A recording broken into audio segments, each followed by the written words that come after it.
क्योंकि जायसवाल जिस वक्त आउट हुए, अगर वो उस वक्त आउट ना होते तो नो वन नोस, हो सकता है उसके अगली बॉल पे आउट होते, हो सकता है वो ना आउट होते और मैच को ड्रॉ की तरफ ले जा सकते थे। बट पॉइंट इज के मैच ड्रॉ होता या कोई भी जीतता या कोई भी हारता, क्या वो डिसीजन एक की डिसीजन था या नहीं था, तो वो जवाब है कि बिल्कुल था। और बहुत से सोशल मीडिया के ऊपर चल रहा है दोनों तरफ का।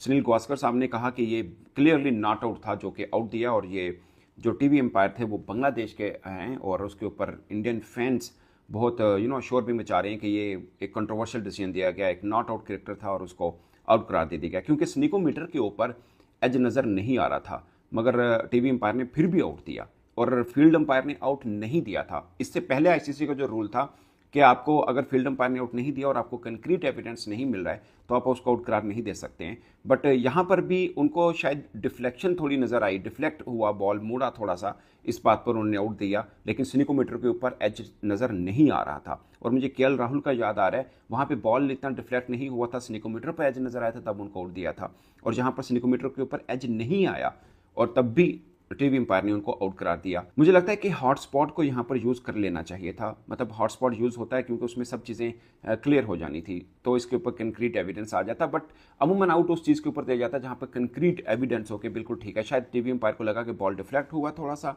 ग्लव से लग के मुड़ा है, तो इसलिए उनको आउट करा दिया गया। बट एक कंट्रोवर्शियल डिसीजन है जिसके ऊपर मुख्तलिफ राय चल रही हैं, कोई इसको ठीक भी कह रहा है, मगर मेजोरिटी जो तादाद है इसको गलत करार दे रही है कि ये आउट नहीं थे और जिनको आउट दे दिया गया। उसके बाद आकाशदीप आउट हुए थे, उसके ऊपर भी थोड़ा शोर मचा। आकाशदीप ने कहा कि वो उनका एज नहीं हुआ, मगर वहाँ स्निकोमीटर ने एज जरूर दिखाया था, इसलिए एम्पायर ने उनको भी आउट करा दिया गया।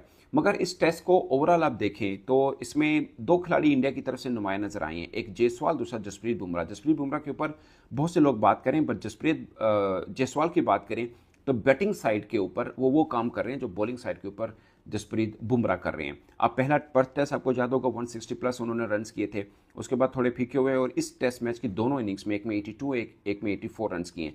359 रन्स हैं उनके अब तक के 4 टेस्ट मैचेस में।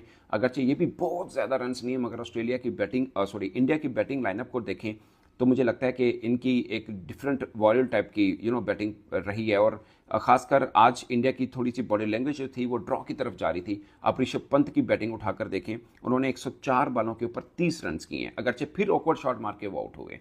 बट उससे पहले की सारा देखें, उन्होंने सेशन जैसा गुजारा, 28 की स्ट्राइक रेट के साथ ऋषभ पंत टेस्ट के अंदर नहीं खेलते हैं, मगर जहां पर वो खेले 104 बॉल्स खेली, सिर्फ 30 रन्स किए, सिर्फ 2 चौके लगाए, और जो कैच हुआ वो बाउंड्री पे जाके हुआ, भी ट्रेविस हेड की बॉल के ऊपर। उसके बाद ट्रेविस हेड ने जो सेलिब्रेशन की है, शायद उसके ऊपर एक वही बता पाएंगे कि उन्होंने इस तरह का सेलिब्रेट क्यों किया था। बट जायसवाल ने 208 बालें खेली हैं, मतलब कितने ओवर बनते हैं, लगभग कुछ 40 के करीब करीब ओवर बन जाते हैं, इन्होंने खेले हैं, और 104 बॉल खेली हैं पंत ने। तो कुल मिला के इन दोनों ने ठीक ठाक किस्म का डक्का लगाया ज़रूर था। उनका स्ट्राइक रेट जायसवाल का 40 का है, 8 चौके उन्होंने लगाए हैं। मगर मैंने कल जो व्लॉग किया था कि इंडिया के 3 बल्लेबाजों में से एक का सो होना ज़रूरी है, वो रोहित शर्मा, विराट कोहली और पंत, क्योंकि तीनों थोड़े से ऑफ कलर नज़र आ रहे हैं।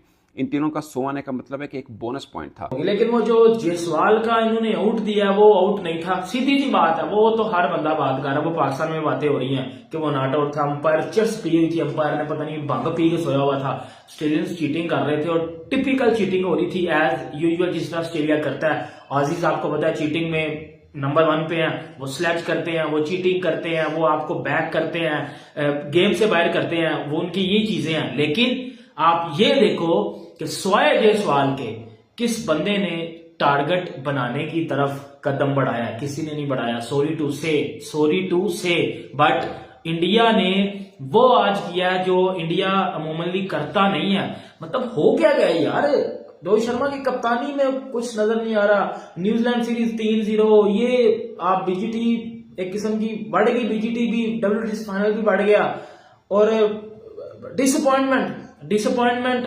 और अब एक नई टीम इंडियन बनेगी, रोहित शर्मा, विराट कोहली की रिटायरमेंट की बातें की जा रही है। आई थिंक शायद ले भी ले रिटायरमेंट, और आई थिंक मुझे लगता है एक आधे की रिटायरमेंट आएगी, क्योंकि भाई आप जी गौतम गंभीर साहब रिस्पेक्टेड पर्सन, लेकिन भाई आपकी कोचिंग में इंडिया ने कुछ किया नहीं है। श्रीलंका में भी हारे हैं आप, इधर भी हारे हो, न्यूजीलैंड के खिलाफ भी हारे हो, आप ऑस्ट्रेलिया में भी हारे हो, आप हारे ही हो। बिल्कुल फजूल किस्म की शॉट्स जिसकी कोई ज़रूरत नहीं थी वो खेल के ये आउट हुए। और मैंने ये ट्विटर पे डाला है कि हाँ जी बताइए आपके क्या ख्याल है इस the third umpire's decision right और wrong regarding the dismissal of Jaiswal. Polling का मैंने वहां पे ऑप्शन दिया था, तो वहां पे भाई 25% कह रहे हैं जी डिसीजन ठीक था, 75% कह रहे हैं कि डिसीजन रॉन्ग है। देखो, अगर आप बॉल की डायरेक्शन देखो, वो तो चेंज हुई है, वो तो नजर आ रही है सीधी सीधी कि हाँ जी वो जिस लाइन पे जा रही थी वो तो चेंज हुई है, लेकिन स्निकोमीटर पे कुछ भी दिखा नहीं है अंपायर को। तो अब जो हम क्रिकेट देखते हैं इतने अरसे से, तो उसमें यही होता है कि अगर ऑन फील्ड अंपायर का जो डिसीजन होता है वो कहीं ना कहीं थोड़ा सा उसी की तरफ ही जाना चाहिए कि अगर आपको कंक्रीट किस्म का एविडेंस नहीं मिला, लेकिन अगर आप उसको स्निकोमीटर पे कुछ ढूंढ रहे हैं मतलब कुछ नहीं दिखा, हाँ लेकिन नेकेड आई से देख रहे हैं तो बिल्कुल बॉल जो है उसने अपनी डायरेक्शन चेंज की है। चलें, वो तो डिसीजन है ही बीच में कि हाँ जी कंट्रोवर्शियल है या नहीं है, वो आउट था या नहीं है, वो तो डिबेट चल ही रही है, लेकिन सिर्फ उस एक शॉट की वजह से इंडिया ये मैच नहीं हारा, ये तो आपको भी पता है। ये मैच इंडिया हारा है उस पोजीशन से कि जहां से ये मैच हारना नहीं चाहिए था। एक सेशन में 7 खिलाड़ी आउट हुए। सवाल ये है कि जायसवाल को क्या जरूरत थी वहां पे वो शॉट खेलने की? What was the need of that shot? कोई थी? ऋषभ पंत को क्या जरूरत थी वो शॉट खेलने की? विराट कोहली जब आउट हुआ उससे पहले बिल्कुल जो ब्रेक थी लंच की, उससे 1 ओवर पहले उसको क्या जरूरत थी कवर ड्राइव खेलने की? पूरे मैच में तो आप लोगों ने कोई सही कवर ड्राइव खेली नहीं। जब जब मौका, जब आपने सोच लिया और अप्रोच बना लिया आपने कि ये मैच आपने ड्रॉ खेलना है कि नहीं, जब आप इस तरह की थिंकिंग के साथ पहले पूरा दिन ही ऑलमोस्ट बैटिंग की है, वो तो आते ही आउट हो गए 2-4 ओवरों के अंदर अंदर, पूरी आपने जो पूरे दिन की प्लानिंग ये की थी कि हमने ये मैच ड्रॉ खेलना है, तो जब आपने ये प्लानिंग की थी तो फिर उस पर आप स्टिक क्यों नहीं किया आपने? फिर आपने उससे क्यों हटके अजीबोगरीब तरह के शॉट्स खेलने की कोशिश की? आपके जो प्लेयर्स कुछ तो चलो ठीक है, रोकते हुए डिफेंड करते हुए एंड पे कहीं ना कहीं आउट हो गए, लेकिन सवाल ये है कि जब आपने as a team as a unit कहीं ना कहीं ये अप्रोच ये सोच ये लेके आप उतरे थे कि हाँ जी भाईजान आपने ये मैच जो है यहाँ से अब ड्रॉ खेल के जाना है और सिडनी वाले मैच में जाके हमने वो मैच जीत के कहीं ना कहीं सीरीज अपने नाम करने की कोशिश करेंगे, वो मैच जीतने की कोशिश करेंगे, तो भाईजान फिर आपने बीच में सवाल ये पैदा होता है कि आपको क्या जरूरत पड़ी थी कि इस तरह की शॉट खेलने की? ऋषभ पंत को अगर वो वहां पे छक्का भी लग जाता तो ऋषभ पंत को क्या कितना मतलब उसका क्या फायदा क्या होता? यहाँ पे तो हीरो बनने का ये चांस था जो हम टीवी पे बात कर रहे थे जब हम आए थे कि जायसवाल यहाँ पे गेंदे खेले, वो कहीं ना कहीं सिंगल सिंगल अगर आते हैं तो ठीक है, वो करते कराते जो 35-40 रन कम है, 37 रन वो करे, 100 वो करे, 20-25 पे खेल रहा था ऋषभ पंत, करते कराते 50 रन वो खेले। और बॉलें आपने खेलनी है कि किस तरह की बॉलें आप कितनी ज्यादा से ज्यादा खेल सकते हैं। आधी पिच पर ठप्पा लगा हुआ है, पीछे फील्डर खड़े हुए हैं, वहां पे बिल्कुल एकदम जनाब मुंह में पानी आ गया, हाँ हाँ ये तो बॉल आ गई है, चौके वाली छक्के वाली। तो कई दफा हमने देखा है जो आपकी अच्छी और स्ट्रांग शॉट है वो भी हवा में खड़ी हो जाती है। वो गेंद हवा में खड़ी हो गई और वही विकेट जिसका इंतजार था ऑस्ट्रेलिया को, पुश बीच वाला पूरा सेशन जिसका वो इंतजार कर रहे थे, कोई हमें विकेट मिले, हल्की सी कोई थोड़ी सी विंडो, कोई light at the end of the tunnel हमें थोड़ा सा दिखे, और वो विकेट उनको मिला and then they started sniffing victory and at the end of the day they got the victory.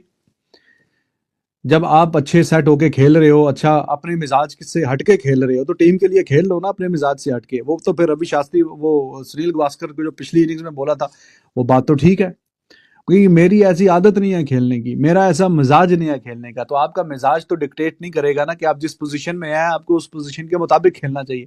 आपका क्या ख्याल है, ये वाशिंगटन सुंदर वो चौका छक्का नहीं मार सकता? क्या उसमें सलाहियत नहीं है चौका छक्का मारने वाली? अगर उसने पहली बारी में 30 के स्ट्राइक रेट से 50 किया तो वो पागल है? उसका नहीं दिल करता कि वो चौका मारे छक्का मारे? अभी भी वो नॉट आउट रहा है, हालांकि एंड पे जब 2-3 विकेटें रह गई थी, मेरी ये सोच और अप्रोच थी कि उसको ओवर की 3-4 बॉल्स खुद खेलनी चाहिए थी, और एक आधा बॉल अगर जरूरत पड़े तो वो दूसरा आकाशदीप खेले, बुमराह खेले और वो खेले। और ये अच्छा खेल रहा था, अच्छे कॉन्फिडेंस से खेल रहा था, इसको ज्यादा बॉल्स खेलनी चाहिए थी। आज भी इसने एंड पे कहीं ना कहीं थोड़ा सा ये मिस्टेक हुई है कि he should have played 3-4 balls और आखिरी 5वीं 6ठी बॉल पे सिंगल लेने की कोशिश करता। वो पूरा पूरा ओवर आकाशदीप को मिल रहा है, पूरा पूरा ओवर वो बीच में वो उसको दूसरों को मिल रहा है, बुमरे को और उसको, तो करते कराते वो सारे आउट हो गए, ये नॉट आउट ही खड़ा रहा है। और यही कहानी हुई थी जब ये अभी न्यूजीलैंड के खिलाफ 150 रन करने थे घर में, ये नॉट आउट ही रह गया, बाकी फिर सारे एंड पे जाके शायद इसने छक्का मारने की कोशिश की जब 1 विकेट रह गया था। तो करते कराते थोड़ा अच्छा देखें, eight the end of the day it was very close. आधा पौना घंटा लाइट कम हो रही है, करते कराते जो भी 10-12 over the, you never know, her passing over के पास प्रेशर, जैसे ये सिंगल डिजिट में ओवर आते प्रेशर उन पे आता, तो आप थोड़ा सा अच्छा यूटिलाइज कर सकते थे, सोच सकते थे ज्यादा अच्छा। तो अब वो जो बात है जो मैं बात कर रहा हूँ उसकी, सुनील गावस्कर साहब की, तो उन्होंने बोला ना स्टूपिड स्टूपिड स्टूपिड शॉट, वो पहली बारी में, तो वो पहली बारी में भी वैसे ही आउट हुआ, दूसरी बारी में भी वैसे ही आउट हुआ, तो फायदा क्या हुआ जी ऋषभ पंत साहब, आपने फिर ये जो इतना वहां पे रेजिस्ट किया, अपनी नेचर के अगेंस्ट खेले, तो eight the end of the day यहाँ पे तो फायदा यही था कि आप लोग खड़े रहते एंड पे और जाके आप मैच बजा देते अपनी टीम के लिए, जो आपने, आपके कैप्टन ने, आपके कोच ने, आपकी टीम ने जैसी सुबह बैटिंग करने के लिए उतरे हैं, वो पूरी प्लानिंग करके, पूरी मीटिंग करके आप लोग यही सोच के गए हैं कि जी ये मैच यहाँ से हमने ड्रॉ करके जाना है, और यही हमारी सोच है, यही अप्रोच है, और हमने यहाँ से मैच हारना नहीं है। 4 पॉइंट हमें मिलेंगे, 4 ऑस्ट्रेलिया को मिलेंगे, बस ठीक है, सीरीज में 1-1 से बराबरी होगी, we will go to the 5th match, that match will decide that